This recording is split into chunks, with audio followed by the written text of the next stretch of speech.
नमस्कार दोस्तों, मेरा नाम है सचिन राणा, आपका दोस्त।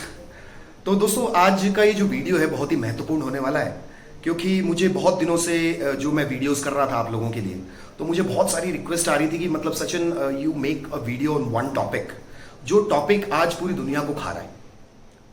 ये एक ऐसी गंभीर चीज है जो सबके दिमाग में घर कर गई है।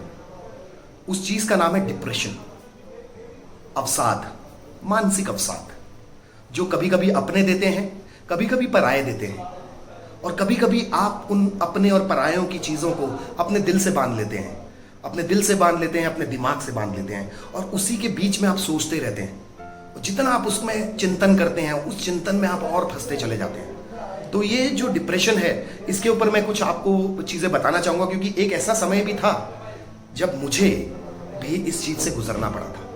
सच बोलूँगा दोस्तों आपसे, क्योंकि ये चीज़ बहुत ज़रूरी है जानना कि ऐसा क्या था, क्यों था और कैसे था।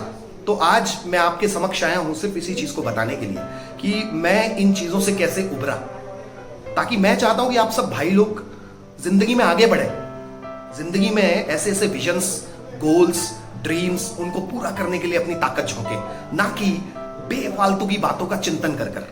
तो डिप्रेशन है क्या? डिप्रेशन दोस्तों, मैं आपको मतलब छोटी सी चीज़ों में बताऊं, अगर हम बच्चों की बात करते हैं तो बच्चों में भी हो जाता है आजकल। पहले तो ये बीमारी बड़े और बूढ़ों तक सीमित थी, लेकिन अब ये बीमारी बच्चों में भी आने लग गई है। क्योंकि आपने देखा कि कोरोना वायरस एक ऐसा वायरस जो निकला, उसकी वजह से आज बच्चों को घर में ऑनलाइन क्लासेस लेनी पड़ रही हैं। पहले वो स्कूल जाते थे, स्कूल जाके अपने 10 तरह के दोस्तों से मिलते थे, अपनी टीचर से इंटरैक्ट करते थे। आज उनके पास वो इंटरैक्शन खत्म हो गया है। आज वो पूरा पूरा दिन मोबाइल में फंसे हुए हैं, और माँ बाप को भी इतनी दिक्कत हो रही है कि उनका मोबाइल 2-4 घंटे के लिए उनसे दूर है, और वो बच्चे उसमें क्या कर रहे हैं, कई बार माँ बाप उसमें ध्यान नहीं दे पाते। तो अब मैं बताता हूँ डिप्रेशन के कारण क्या है, बच्चों के साथ आपको क्या करना चाहिए। क्योंकि बच्चों के साथ प्रॉब्लम ये हो रही है कि बच्चे पूरे दिन घर पर रहें, वो अपने दोस्तों से इंटरैक्ट नहीं कर पा रहे। तो पहली बात, आपको उनको दोस्तों से इंटरैक्ट करवाना है, ताकि वो अपने दोस्तों से बात करते रहे, उनसे टच में रहें, वीडियो कॉल्स करें। क्योंकि आज आपको पता है कि टेक्निकल युग है, काफ़ी हम आगे बढ़ चुके हैं, तो हम किसी को भी देख सकते हैं, उनसे बात भी कर सकते हैं। तो बच्चों को एक ये लिबर्टी दीजिए कि बेटा अपने दिन में 2-4 दोस्तों से बात कर, चाहे वो छोटा बच्चा हो चाहे बड़ा बच्चा हो, सबको इफेक्ट पड़ा है जनाब। तो उसके बाद दूसरी चीज़ क्या है कि उनको होमवर्क्स आ रहे हैं, ठीक है, खेल कूद उनकी कम हो गई है। क्योंकि अभी मैं हिमाचल में हूँ, तो मुझे पता है हिमाचल की क्या परिस्थिति है। हमारे बच्चे तो बाहर घूम पा रहे हैं, लेकिन शहरों का मैं सोचता हूँ तो मेरे रोंगटे खड़े हो जाते हैं कि वो बच्चे जो बेचारे बाहर खेलते थे, साइकिल चलाते थे, किसी भी चीज़ के लिए बाहर जाते थे, आज वो प्रतिबंधित है बिकॉज ऑफ दिस डिजीज, इस बीमारी की वजह से प्रतिबंधित है। तो उनको आप ऐसा क्या घर में क्या माहौल दें उनको। आप भी कुछ, आपके लिए भी एक एजुकेशन है कि, क्योंकि मुझे पता है कि परेशानी सबके लिए है, बड़ों के लिए भी है, छोटों के लिए भी है, बूढ़ों के लिए भी है। तो अपनी जुबान को थोड़ा सा लगाम दे बच्चों के सामने, क्योंकि हो सकता है कि आप इतने स्ट्रेस में हो कि आपके मुंह से कुछ अपशब्द निकल जाते हो, अपनों के लिए, या कोरोना वायरस के लिए, या सरकार के लिए, या किसी भी चीज के लिए। मैं that's why I am saying mind your words in front of kids, that is very important. और बच्चों से इंटरैक्ट करिए, उनके विजन्स बनाइए, उनके ड्रीम्स बनाइए, उनके गोल्स बनाइए, और उनको बताइए कि आपके क्या थे, ताकि वो भी कोशिश करें। तो coming back to my point, depression. तो अभी क्या हो रहा है कि इस टाइम पर लोगों के काम धंधे बंद हो गए हैं, ठीक है, लोगों की नौकरियां जा रही हैं, वो लोग बहुत ही ग्रसित हो रहे हैं इन चीज़ों से, और बहुत सारा चिंतन चल रहा है, बहुत सारा चिंतन चल रहा है। डर है बाहर जाके कुछ करेंगे तो कहीं कोरोना वायरस ना हो जाए, ये डर है। तो मैं आप लोगों को अपना एग्जाम्पल दे रहा था दोस्तों। कोरोना वायरस इतनी बड़ी कोई चिंता का कारण नहीं है मेरे लिए, क्योंकि अभी तो मैं हिमाचल में हूँ, और हिमाचल का वातावरण आपको पता है बहुत ही स्वच्छ है। ऐसा नहीं है कि यहाँ केसेस नहीं आ रहे, केसेस यहाँ भी आ रहे हैं, लेकिन हम लोग काफ़ी एहतियात बरत रहे हैं, और मैं चाहता हूँ आप लोग भी बरतें। तो मैं अपने डिप्रेशन की बात कर रहा था कि when is that point when I was on depression. So दोस्तों, 2013 में आपके भाई का ये right hand, I lost it in an accident. एक एक्सीडेंट हुआ, ट्रक से मेरी टक्कर हुई, उस दौरान मेरा यह हाथ पूरा यहाँ तक चला गया। तो डॉक्टर्स ने डिसीजन लिया कि we have to cut this hand, ये हाथ काटना पड़ेगा। मैंने भी ब्रेव डिसीजन लिया। मेरा भाई, छोटा भाई, बहुत उनसे लड़ रहा था डॉक्टर से, मेरे रिलेटिव्स फाइट कर रहे थे कि हम लोग इसका हाथ बचा पाएं, लेकिन जो होनी को मंजूर था उससे आप बाहर नहीं भाग सकते। तो वो हाथ वहां पर मतलब उनको डिसीजन लेना पड़ा कि काटना पड़ेगा। तो दोस्तों जब उन्होंने वो डिसीजन लिया तो मैंने भी ब्रेवली एक्सेप्ट किया। तो जब मैं 6 महीने मैंने बिस्तर पे काटे, मतलब 6 months I was on a bed and I was not able to do anything, जो मैं करता था, जो मेरी इंजॉय वाली लाइफ थी। तो वो 6 महीने मैंने काटे, तो मतलब काफ़ी दुविधा भरे थे। तो उसमें डिप्रेशन का मौका कौन सा था? जब मुझे होश आया आफ्टर द एक्सीडेंट। जब मुझे होश आया तो मैंने सबसे पहले अपने बुआ जी के लड़के को देखा। मेरी बुआ जी के लड़के, अमन ठाकुर नाम है उनका, उनको मैंने सबसे पहले देखा। और जैसे ही मैंने उनको देखा तो मैं फूट फूट कर रोने लगा कि यार तू ऐसे मत कर। उन्होंने मेरे को समझाया कि तू ऐसे मत कर Sachin, why you are crying? जो होना था वो हो चुका है, आगे बढ़ना है। लेकिन ये बात कहाँ समझ आने वाली थी दोस्तों। लेकिन उन्होंने मेरे को एक चीज़ जो बताई, जिसने मुझे बहुत सहायता की। उन्होंने मुझे बताया कि सचिन, अभी थोड़ी देर में तेरे पेरेंट्स यहाँ पहुँच जाएंगे, because they were travelling from Himachal to Delhi. मेरा जो एक्सीडेंट हुआ था वो दिल्ली में हुआ था। तो उन्होंने बोला कि सचिन, अभी तेरे पेरेंट्स यहाँ आ जाएंगे, तो तू थोड़ा सा ध्यान रख अपना, उनके सामने रोएगा तो वो और टूट जाएंगे। तो वैसे भी वो टूटे ही हुए हैं, because you lost your hand, right hand, that's मतलब पहले ही सीधा हाथ खो दिया है। तो अब तू कैसे करेगा? तो उनके मन में भी दुविधा है। तो मेरे को उनकी बात सही लगी। तो उसके बाद जब पेरेंट्स आए तो मैंने अपने आप को हैंडल किया। मैं हॉस्पिटल में मैंने 2 से 3 महीने काटे, 3 महीने बाद मैंने घर पे 3 महीने काटे। उसके बाद मेरे को ऑफिस जाना था दोस्तों। तो आप देखिए कि सपोर्ट कैसा कैसा मिला। तो 3 दिन, वो जो पहले 3 दिन थे जब मैंने भैया को देखा, उसके बाद अगला दिन और उसके बाद तीसरा दिन जो मैंने हॉस्पिटल में काटा आईसीयू में, उस आईसीयू में जब मैंने वो टाइम काटा तो मैं बहुत डिप्रेशन में था। मेरा मन क्या करता था, मेरा मन कहता था कि सचिन निकल और यहाँ 3-4 माले से जंप मार दे, do the suicide, because I have lost my right hand. अब तू क्या करेगा, कैसे करेगा? तेरे क्या क्या सपने थे? तुझे क्रिकेट खेलना था, तुझे अपने बच्चों को घुमाना था, तुझे अपने पेरेंट्स की सेवा करनी थी, तुझे सब कुछ करना था। वो सब क्रैश आउट हो चुका था दोस्तों।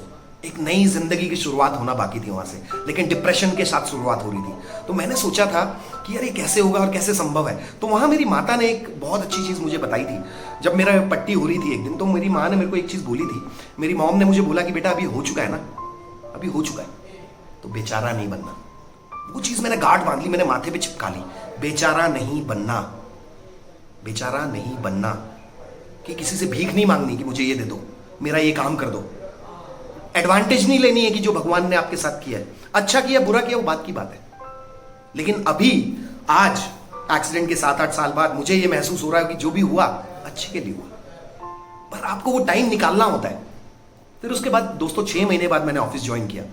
ऑफिस में जाके मुझे इतनी शर्म आ रही थी लोगों के सामने चलने में, बिकॉज जो मेरी शर्ट थी वो मैंने ऐसे फोल्ड की हुई थी और मैं ऐसे करके चलता था। तो मुझे ऐसे शर्म आती थी, कोई देखेगा तो क्या सोचेगा, क्योंकि लोगों की नजरें एक ऐसे व्यक्ति का जिसका एक्सीडेंट हो गया, जिसको उन्होंने खेलते कूदते देखा है, टेबल टेनिस में खेलता था राइट हैंड से, ठीक है, उसको खेलते कूदते देखा, तो मुझे उनकी नजरों से शर्म आती थी। मुझे फील होता था कि यार वो मुझे कैसे देख रहे होंगे, बेचारगी से देख रहे होंगे, वैसे देख रहे होंगे। तो वहां पे मैं एक बंदे की दाद देना चाहता हूं, एक क्या बहुत से लोग हैं जिन्होंने आज मुझे ऐसा बनाया है।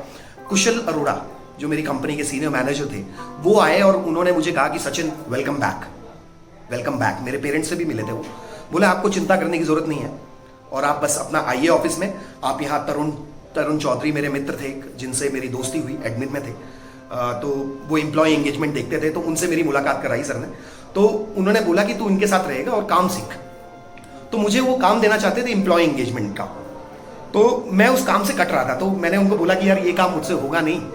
तो सर ने बोला ऐसा कोई काम नहीं है जो संभव नहीं है। तो यहाँ पे मैं कुछ अपने मैनेजर्स का नाम लेना चाहूंगा। दीपक सैनी सर, उन्होंने मेरे को काफी सपोर्ट किया। पंकज शर्मा है और भी बहुत से मैनेजर है, रुचि मैम है, जग्स हैं।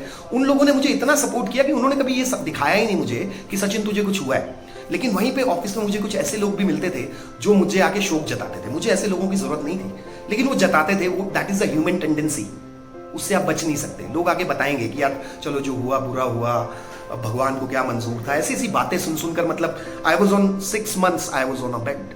तो इतने लोगों से मैं मिल चुका था, तो मैं उस चीज को वहीं छोड़ाया था। 3 दिन में ही मैंने उस चीज को काटना शुरू कर दिया था कि यार नहीं बॉस, काम वैसे करना है, उस चीज को वहां छोड़ना है, उस तरीके से अपने आप को आगे बढ़ाना है कि लोग बोले कि यार ये पागल है। And I am literally today I am a mad guy, I am doing hell lot of things. इतनी चीजें कर रहा हूं दोस्तों, और अच्छे के लिए कर रहा हूं, अच्छे के लिए आगे बढ़ रहा हूं और लोगों को सक्षम बनाने की बात कर रहा हूं। फिर उसके बाद मैंने एक दिन की मैं आपको वाकया सुनाता हूं, बहुत ही बेहतरीन, जिसके बाद मैंने टेबल टेनिस खेलना शुरू किया था। क्योंकि पहले तो मैं राइट ही था, तो मैंने लेफ्ट से कैसे खेलना शुरू किया। तो एक बार क्या हुआ, मैं कैफेटेरिया से अपने कैबिन में जा रहा था, तो वहां पे बेनी सर, एक मेरे बहुत अच्छे मित्र हैं जो टेबल टेनिस मुझसे बहुत अच्छा खेलते हैं, और एक और सर थे, उनका नाम मैं भूल रहा हूँ, बेनी सर थे, और एक सर थे जो उन्होंने मेरे को बोला कि सचिन कि तू टेबल पे क्यों नहीं आ रहा है आजकल। तो मैंने उनको बोला कि सर मैं कैसे खेलूंगा टेबल टेनिस। तो उन्होंने बोला कि यार इट इज़ वेरी इजी। तो उन्होंने क्या किया कि रैकेट ऐसे पकड़ा और एक हाथ में बॉल पकड़ी, उसको टॉस किया और उससे सर्विस की, और मुझे ये चीज़ बहुत अच्छी लगी और उस दिन से मैंने उसको अडॉप्ट करना शुरू कर दिया। तो उसके बाद मैं उस चीज़ की प्रैक्टिस करता रहा और मैंने क्रिकेट की प्रैक्टिस शुरू कर दी। फिर मेरे को डर था कि मैं स्विमिंग कर पाऊंगा कि नहीं कर पाऊंगा, मैंने स्विमिंग शुरू कर दी। फिर उसके बाद मैंने एक नई चीज़ शुरू की, माउंटेन क्लाइंबिंग, जो मैंने उससे पहले एक्सीडेंट से पहले कभी शुरू नहीं की थी। मैंने माउंटेन क्लाइंबिंग भी शुरू कर दी। तो आज मैं आपको बड़े प्राउडली बता सकता हूँ मैं 20,000 फुट तक कर चुका हूँ, विच इज़ कनामू पीक। उसके बाद मैंने इंद्रहार किया, उसके बाद मैंने करेरी किया, मणि महेश में गया, श्रीखंड महादेव में गया, बहुत सारे और भी किया। तो मतलब 7-8 पीक कर चुका हूँ। तो कॉन्फिडेंस बढ़ता चला गया। अब सोचिए कि जहाँ लोग आपकी सोच में पाबंदी लगा रहे हैं कि यार तू ये मत कर, कुछ हो जाएगा।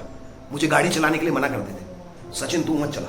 तो मैंने बोला क्यों नहीं, मैं नहीं चला सकता, क्यों नहीं चला सकता। मैं उनसे सवाल पूछता था, मैं खुद से सवाल पूछता था यार ये मैं काम नहीं कर सकता। स्विमिंग पूल में जब मैं कूदा तो मैंने पूछा, जो लोग मुझे नहीं ले जाते स्विमिंग करने के लिए, उन्होंने बोला कि सचिन भैया आपको तो अभी एक्सीडेंट हुआ है। मैंने बोला तो क्या हुआ, और वो लोग अभी कपड़े उतार रहे हैं और मैं सबसे पहले स्विमिंग पूल गया। तो दोस्तों यहां से एक चीज बहुत अच्छी सी मैंने सीखी कि मतलब यार लोग जिस चीज के लिए आपको मना करें वो चीज जरूर करो, क्योंकि लोग नहीं जानते आपका पोटेंशियल कितना है। डिप्रेशन नाम की कोई चीज ही नहीं है। सबसे पहला जो मैं आपको घटक बताना चाह रहा हूं डिप्रेशन का, तो ये थे डिप्रेशन के मेरे कारण। तो ये स्टोरी बताने का मेरा रीजन ये था कि मैंने कैसे ओवरकम किया इसको, क्योंकि मैंने कभी हार ही नहीं मानी और मैं अभी भी नहीं हारा हूं। अभी मुझे बहुत कुछ करना है, अभी मैंने कुछ किया ही नहीं है। मैं ये सोचता हूं मैं जीरो पे बैठा हूं, but still I am learning every day. तो हम लोगों की प्रॉब्लम क्या है कि जितने भी हमारे परिवार हैं पूरे भारत में, पूरे विश्व में, वो सुबह उठ के सबसे पहले या तो टीवी चलाते हैं या न्यूज़पेपर पढ़ते हैं। तो टीवी में आपको क्या लगता है वहां पे कोई इंजॉयमेंट की बात आ रही होगी? अभी तो आप देख ही रहे हैं क्या हो रहा है, कोरोना वायरस में वहां इतने लोग मर गए, न्यूज़पेपर खोलते हैं तो ये दिखता है, दिल्ली में इतने मर गए हैं, महाराष्ट्र में इतने केसेस हो गए हैं, वहां इतनी डेथ्स हो गई हैं, हिमाचल में इतने केस। दोस्तों जैसी चीज आप पढ़ेंगे पूरे दिन आपको वो चीज डराती रहेगी, यार वहां ये हो गया, वहां मत जा, ये हो गया, वहां मत जा। ठीक है, you have to take precautions, but इतना डरने की बात नहीं है। सुबह सुबह अगर आपको कुछ करना है तो सुबह सुबह आप वो चीजें करिए जो आप करना चाहते हैं लाइफ में, जो आप बनना चाहते हैं। एक ही लाइन है इसमें कि जैसा आप सोचोगे वैसे ही आप बन जाओगे। तो मैं आपसे सिर्फ यही रिक्वेस्ट करना चाहता हूं कि डिप्रेशन है कुछ नहीं, आपने बनाया है, आपने। अगर आप इससे बाहर आना चाहते हैं तो आपको अपने दिमाग को सक्षम बनाना होगा, आपको लड़ना होगा अपने आप से। तो आपका सबसे बड़ा दुश्मन और कोई नहीं है, ये समाज नहीं है, ये परिवार नहीं है, आप खुद है। आपका सबसे बड़ा दुश्मन आप खुद हैं। क्योंकि अगर आप देखें आज का यूथ कहां की तरफ भाग रहा है, अगर डिप्रेशन होता है तो नशे की तरफ चला जाता है ना। भांग, अफीम, चरस, कितने तरीके के नशे हैं, इजी। वो क्या करते हैं, घर से पैसा लेते हैं, उसको उड़ा रहे हैं वहां नशे में। शराब, यूथ आज की डेट में शराब में बिजी हो गया, लेकिन उनको ये नहीं पता क्या वो उसको अफोर्ड भी कर सकता है। उसको अपने घंटे की वैल्यू नहीं पता, वो कैसे अफोर्ड कर सकता है उसको, लेकिन फिर भी वो स्पेंड कर रहे हैं पैसा। और वो पैसा किसका है, घर वालों का। अगर आप अपने घर वालों के लिए सच्चे हैं तो आप जिंदगी में, जैसे मैं कई जगह सुनता हूं कि उसने इस चीज की वजह से सुसाइड कर लिया। What is suicide? सुसाइड तो आप अपनी जान लेके आप किसको क्या देके जा रहे हो? आपके जाने से किसी को दुख नहीं होने वाला, गलतफहमी है आपकी। आपके जाने से किसी को दुख नहीं होने वाला। 2 दिन रोएंगे, 4 दिन रोएंगे, साल भर रोएंगे, उसके बाद सब नॉर्मल हो जाता है मेरे भाई, सब नॉर्मल हो जाता है। तो आपको लगता है सुसाइड करने से, आप लोगों को दुख पहुंचाकर आप जिंदगी से अलविदा कह देंगे, तो आपने क्या किया? आपके नाम के आगे लिख जाएगा कि यार उसने आत्महत्या कर ली थी। क्यों नहीं आप ऐसा करते कि यार वो बंदा था, कुछ अलग ही आइडियोलॉजी थी उसकी, वो कुछ जिंदगी में करके मरा, कुछ उसका अलग ही जोश था, उसमें जुनून था। आप ऐसा कर सकते हैं, आप सब सक्षम है। ऐसा नहीं है कि सिर्फ मैं सक्षम हूं, ऐसा नहीं है दोस्तों, आप सब सक्षम है ये चीज करने के लिए। तो आपको इस चीज से बाहर निकलना है। मत पढ़िए न्यूज़पेपर सुबह, मत पढ़िए, नहीं मिलेगा उससे कुछ, नहीं मिलेगा कुछ। न्यूज़पेपर छोड़िए, सुबह सुबह मेडिटेशन कीजिए। मेडिटेशन, मैं नहीं कह रहा हूं कि पूजा करिए मंदिर जाकर, करना चाहिए वैसे तो पूजा भी, लेकिन मेडिटेशन कीजिए, खुद में अंतरात्मा में झांकिए, मेडिटेट कीजिए, अच्छे अच्छे लोगों से मिलिए। जो लोग आपसे नेगेटिव बात करता है उससे दूरी बनाइए, उससे डिस्टेंस बनाइए, और जो आपसे पॉजिटिव बात करता है उसका संग करिए। जो आपको जीने की कला सिखा रहा है उसका संग कीजिए, विश्वास कीजिए लोगों पर। Because of depression you are not able to do the trust on people. आप ट्रस्ट ही नहीं कर पाते हैं किसी के ऊपर। आपको लगता है कि यार इसमें इसका क्या भला, अपॉर्चुनिटीज जो है दोस्तों, वो हर दिन आपका दरवाजा नॉक कर रही होती है, लेकिन हम लोग अपने परपंचों में, अपने डिप्रेशन में, मैं तो डिप्रेशन समझता ही नहीं क्या होता है। हो सकता है कि अगर आप में से किसी को पता है डिप्रेशन क्या होता है, मुझे बताइए। अगर आपको लगता है कि आपको मुझसे बात करनी, मुझसे बात कीजिए। I am there, connect with me on WhatsApp. My number is 9953720024 9953720024। थोड़ा मैं फास्ट हूं। तो अगर आपको लगता है कि आपको जरूरत है, आपको मनोचिकित्सक की जरूरत भी नहीं है, आप अपने आप का उपचार खुद कर सकते हैं, क्योंकि डिप्रेशन नाम का वर्ड मेरे डिक्शनरी में तो एग्जिस्ट नहीं करता है। और मैं चाहता हूं कि आप लोगों की जिंदगी में, डिक्शनरी में ये शब्द ना हो, एग्जिस्ट ही नहीं करना चाहिए, बिकॉज ये है ही नहीं। ये बनाया हुआ है आपका अवसाद, रुकावट आपके दिमाग में है। उस रुकावट को, ऑब्स्टिकल को क्रॉस आप ही को करना है, कोई और नहीं आएगा आपको ठीक करने। मैंने बहुत से लोगों को देखा है। आपको एक मैं स्टोरी और बताता हूं। आपने वो लड़की का नाम सुना होगा, अरुणंदिती सिन्हा करके। सिन्हा है या मेरे को थोड़ा उसमें दिक्कत है। उस बंदी को ट्रेन से बाहर फेंक दिया गया, ट्रेन से बाहर फेंक दिया। वो पूरी रात उस ट्रैक पे पड़ी रही, चूहे आके उसका मांस उतरते रहे, टांग कट गई उसकी उसमें। लेकिन दोस्तों आज की डेट में वो एक सेलिब्रिटी है। भगवान ने मौका दिया उसको कि तू बता, प्रूव करके कि तू कुछ कर सकती है कि नहीं कर सकती है। उस लड़की ने वो टांग कटने के बाद उसने अपना मिशन बना लिया कि मुझे एवरेस्ट चढ़ना है। सोचिए, टांग कटने के बाद एक नॉर्मल आदमी को जाने में भी कितनी मुश्किल होती है। तो उस बंदी ने, उस लड़की ने, मैं उसको बहुत नमन करता हूं कि जिसने ये विजन लिया। वो बछिंद्री पाल मैम से मिली और उनसे मिलकर उन्होंने वो एवरेस्ट कॉन्कर कर लिया दोस्तों, कॉन्कर कर लिया। उनकी स्टोरी आप यूट्यूब में जाके देख सकते हैं। तो ऐसे ऐसे लोगों का एग्जाम्पल दीजिए ना यार। कहाँ डिप्रेशन है ही नहीं कुछ, तो आपको इस डिप्रेशन से बाहर आना है। मैं आज पूरी तरीके से खुश हूँ और लोगों में खुशियां बांटता हूँ, लोगों में अपॉर्चुनिटीज बांटता हूँ, लोगों को प्यार करता हूँ। ठीक है, वो इसीलिए कर पाता हूँ क्योंकि मैं डिप्रेशन में नहीं हूँ। आप समझिए, एक अलग ही लेवल चला गया है सोच का कि यार जो चीज मुझे कोई कहेगा कि ये तू नहीं कर सकता, वो तो मैं करके ही दिखाऊंगा दोस्तों। अगर कोई मुझे कह दे कि सचिन तू ये नहीं कर सकता, तो मैं जरूर करूंगा, चाहे वो मृत्यु हो जाए मेरी, पर कोई बात नहीं। I tried. मुझे डर नहीं लगता फेलियर से। आप लोग भी मत डरिए फेलियर से। विश्वास कीजिए लोगों पे, अपने माँ बाप को प्यार कीजिए, अपने बच्चों को प्यार कीजिए, अपनी वाइफ को प्यार कीजिए, अपने दोस्तों को प्यार कीजिए, खुले दिल से प्यार कीजिए। कोई कुछ नहीं ले जाएगा आपसे, आपकी सांसें लिखी हुई हैं।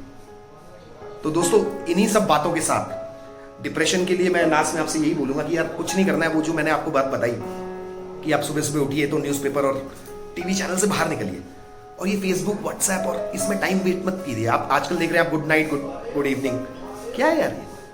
Do something productive. किताबें पढ़िए, मोटिवेशनल बुक्स पढ़ सकते हैं आप, किसी अच्छे राइटर को पढ़ सकते हैं, कुछ अच्छी हॉबी के ऊपर काम कर सकते हैं, अपने नए किसी काम को, नया स्किल सेट सीख सकते हैं। इस कोरोना ने हमें यही तो सब सिखाई है कि जो व्यक्ति सक्षम नहीं था आज वो काम कैसे कर पा रहा है। तो आप ही अपने सबसे बड़े दुश्मन हैं। इसी नोट के साथ दोस्तों मैं आपसे अलविदा कहता हूं। अगर आपको ये वीडियो मेरा पसंद आया होगा तो प्लीज लाइक कीजिए, सब्सक्राइब कीजिए, और अपने दोस्तों से जो डिप्रेशन में है प्लीज उनसे बात कीजिए, उनसे शेयर कीजिए। उनको भी सब समझाइए कि जिंदगी जीने के नए नए आयाम हैं, अलग अलग तरीके हैं। या तो जिंदा दिली से जी लो या घुट घुट के जी लो। तो प्लीज घुटना नहीं है, आगे बढ़िए। जिंदगी में बहुत कुछ है, जिंदगी बहुत खूबसूरत है, और अपने आप को किसी के आगे सरेंडर मत कीजिए। तो दोस्तों इसी नोट के साथ आपका ये दोस्त सचिन राणा आपसे अलविदा लेता है। नमस्कार, जय हिंद।